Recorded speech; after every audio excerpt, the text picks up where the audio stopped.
कर्नाटक में मुस्लिम तालिबात को हुकूमत ने बड़ी राहत दी है। अब हिजाब पहनकर इम्तिहान देने की दी गई इजाज़त। कर्नाटक में मुस्लिम तालिबात के लिए कांग्रेस हुकूमत ने बड़ी खुशखबरी दी है। कर्नाटक हुकूमत ने फैसला किया है कि मुकाबले जाती इम्तिहान के दौरान तालिबात हिजाब पहनकर इम्तिहान दे सकेंगे।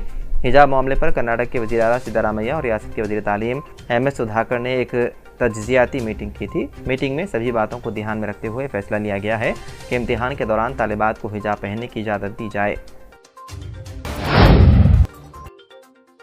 दिल्ली के वज़ीर आला व आम आदमी पार्टी के कौमी कन्वीनर अरविंद केजरीवाल ने कहा कि साल 2024 में बीजेपी को इक़्तिदार से हटाना सबसे बड़ी हुब्बुल वतनी है। उन्होंने कहा कि दूसरी पार्टियों को लोग अक्सर उनके इलाके में गुंडागर्दी करते और बदसलूकी करते नजर आते हैं, इसलिए लोग उन्हें पसंद नहीं करते। हमारी पार्टी के रदाकार बहुत महज़िब लोग हैं, यही आम आदमी पार्टी की पहचान है। उन्होंने कहा कि अगर बीजेपी के लोग चाहते तो मुल्क को बेपनाह तरक्की की राह पर गामजन कर सकते थे, लेकिन आज हम देखते हैं कि मुल्क का माहौल चारों तरफ से बहुत ख़राब हो चुका है। लोग आपस में लड़ने लगे हैं। इससे पहले मुआशरे में कदर इंतहाई पोलराइजेशन कभी नहीं देखी गई। मलून टी राजा सिंह को इनाम दिए जाने के बाद अब नूपुर शर्मा को भी दिया जाएगा इनाम। असदुद्दीन ओवैसी ने मरकज़ की बीजेपी हुकूमत पर किया तंज। तेलंगाना में बीजेपी ने कल असेंबली इंतखाबात के लिए उम्मीदवारों की पहली फहरिस्त जारी की और MLA टी राजा सिंह की मुअत्तली भी मनसूख कर दी गई और उनको उम्मीदवार भी बनाया गया, जिस पर मजलिस के सरबराह असदुद्दीन ओवैसी ने बीजेपी को शदीद तनकीद का निशाना बनाया। वाज़ेह है कि राजा सिंह पर पैगम्बर इस्लाम के बारे में मुतनाज़िया तबसरा करने का इल्ज़ाम है। ओवैसी ने कहा कि वज़ीर आज़म मोदी ने एक बार फिर इनाम दिया है और उन्हें पूरा एतमाद है कि नूपुर शर्मा को भी इनाम दिया जाएगा। तमिल अदाकारा व बीजेपी के सीनियर लीडर गौतमी तमिला ने आज यानी 23 अक्टूबर को पार्टी से इस्तीफ़ा दे दिया। उनकी जानिब से एक बयान जारी किया गया जिसमें उन्होंने इस्तीफ़े की वजह बताई। गौतमी का कहना है कि उन्होंने पार्टी के तय अपनी वाबस्तगी का एहतराम किया, लेकिन उन्हें बीजेपी से कोई हिमायत नहीं मिली, जिसकी वजह से वो अपनी ज़िंदगी के सबसे बड़े बहरान का शिकार है। उन्होंने कहा कि मुझे पता चला है कि पार्टी ऐसे शख्स की मदद और हिमायत कर रही है जिसने न सिर्फ मुझे धोखा दिया बल्कि मेरी ज़िंदगी की कमाई छीन ली। दरअसल गौतमी सी अलगपन का हवाला दे रही थी, जो कभी उनके साथी भी थे। हिंदुस्तानी लेजेंडरी क्रिकेटर साबिक कप्तान बिशन सिंह बेदी 77 साल की उम्र में इंतकाल कर गए। वो पीर को बुढ़ापे से मुतालिक पेचीदगियों के बायस इंतकाल कर गए। इस लेजेंड स्पिनर ने 1967 से 1979 के दरमियान हिंदुस्तानी क्रिकेट टीम की नुमाइंदगी की। उन्होंने मुल्क के लिए 67 टेस्ट खेले और 266 विकेटें हासिल की। उन्होंने 10 वनडे मैचों में 7 विकेटें भी हासिल की। उन्होंने 15 साल की उम्र में शुमाली पंजाब की टीम की नुमाइंदगी करते हुए डोमेस्टिक क्रिकेट में डेब्यू किया। 1970 में मरकज़ी हुकूमत ने बिशन सिंह बेदी को पद्म श्री अवार्ड से नवाजा। साल 2004 में उन्हें CK Naidu life time achievement award मिला। गाज़ा की पट्टी में निहत्ते फ़लस्तीनियों के खिलाफ होलोकास्ट का आज 17वां रोज़ है।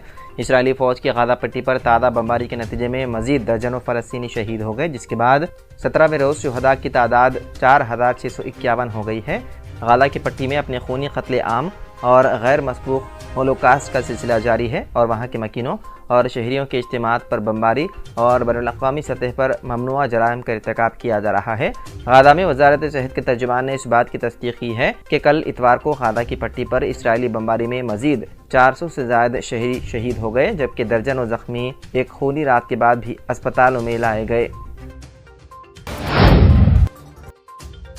हॉलीवुड की मशहूर शख्सियत ने अमेरिकी सदर जो बाइडन को एक ख़त लिखा जिसमें उनसे इसराइल फ़लस्तीन तशद्दुद को रोकने में मदद करने की अपील की।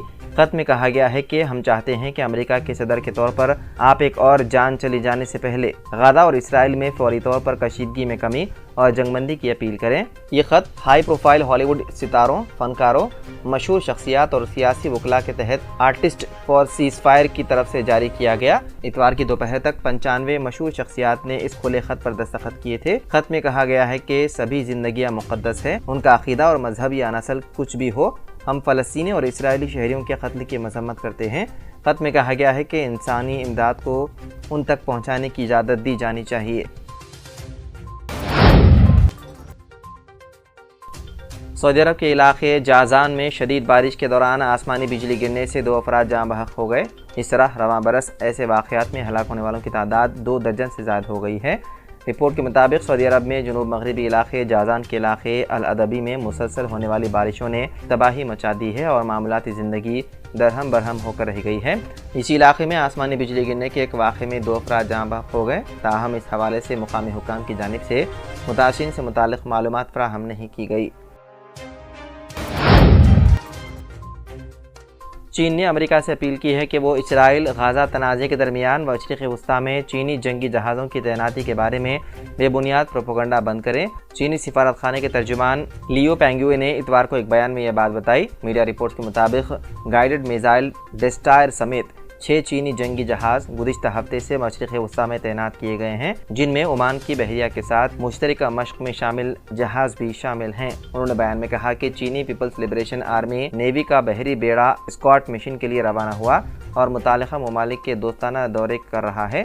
मुतालिका फ़रीक़ैन को हक़ाइक़ का एहतराम करना चाहिए और बेबुनियाद प्रोपेगेंडा बंद करना चाहिए। कनाडा के वज़ीर-ए-आज़म जस्टिन ट्रूडो को गुज़िश्ता रोज़ कनाडा के सबसे बड़े शहर टोरंटो की एक मस्जिद के दौरे के दौरान पुरतशद्दुद रद्द-ए-अमल का सामना करना पड़ा। सूबे ओंटारियो के दारकूमत टोरंटो में इसराइल और हमास के दरमियान तनाज़े पर उनके रद्द-ए-अमल की वजह से लोगों ने ट्रूडो का नारों से इस्तक़बाल किया। दरअसल ट्रूडो को इसराइल और फ़लस्तीन के दरमियान जारी जंग के दौरान इसराइल की हिमायत करने के सबब इस एहतजाज का सामना करना पड़ा। एहतजाजियों ने कहा कि शर्म करो, अपने साथ आने वालों को ले जाओ और यहाँ से चले जाओ। इससे पहले आपकी जंगबंदी का मुतालबा करें।